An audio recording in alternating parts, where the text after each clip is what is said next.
Okay, one thing you need to look for if you're buying a building is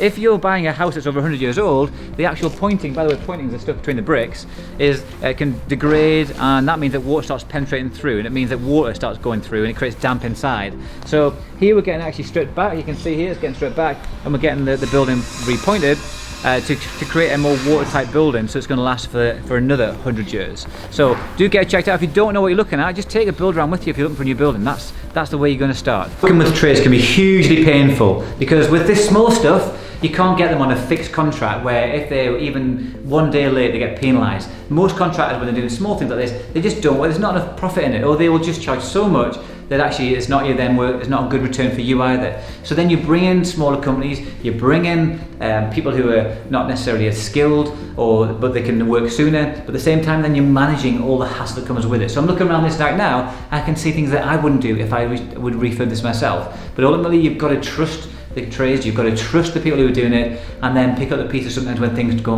wrong. So I'm thinking right now here, look at the finish on here. That's not very good, but they're going to come back. Yeah, so don't pay your trades until they're finished. Don't pay them until they've really finished to a good quality. You might want to think about drip feeding the payment. So you do a bit and then check it off. You pay them a bit more. So never ever, if the trade says to you, I need everything up front, do not pay it up front. Because you're going to get stung. And also don't pay the final payment until you've checked and you've gone, I'm happy with the work, thank you very much. So if you're working with trades, people will just say to you, this is what you should do, and then you'll have a go, and then the first few times you do it, you always feel like, oh, it's not working out as well as everybody else. And I'll tell you what, even though I've now been doing this 12 years, it never works out the way it planned, and that's just business, okay? So I'm telling you, believe in yourself, and when things go wrong, it happens on a daily basis in life, doesn't it? So with this kitchen, for example, we paid the guy to finish this, okay? So I'm already looking around going, he has got the edging strips on there. Where's the plinth? Why is this not plastered? There's an electrical cable sticking out over there.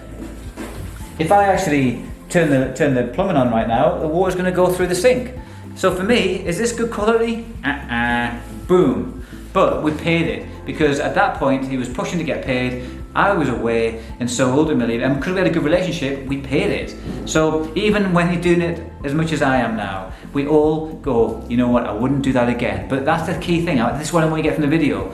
Everybody makes mistakes, everybody goes, I wouldn't do that again, but you fail forwards. You just learn from it. And even the big people, if you look at the big hitters who are like global international superstars, they make mistakes on a daily basis. At least probably won't tell you. At least with me, you get honesty, transparency, and that's why I really enjoy teaching people just like yourself how to do this stuff, because it's honest. Join me. I do so many free videos, so just check them out. But the best thing is see me face to face, so I can really help push you to your next limits, push you to the next horizon, so you can create the best financial freedom that you want, that you deserve. But ultimately it starts with you investing in your education, and that's where I come in. There you go, thanks for watching. If you like this stuff and you want to see more, there's more videos just right there. And every single week I post brand new content for you about how to become a property investor or developer.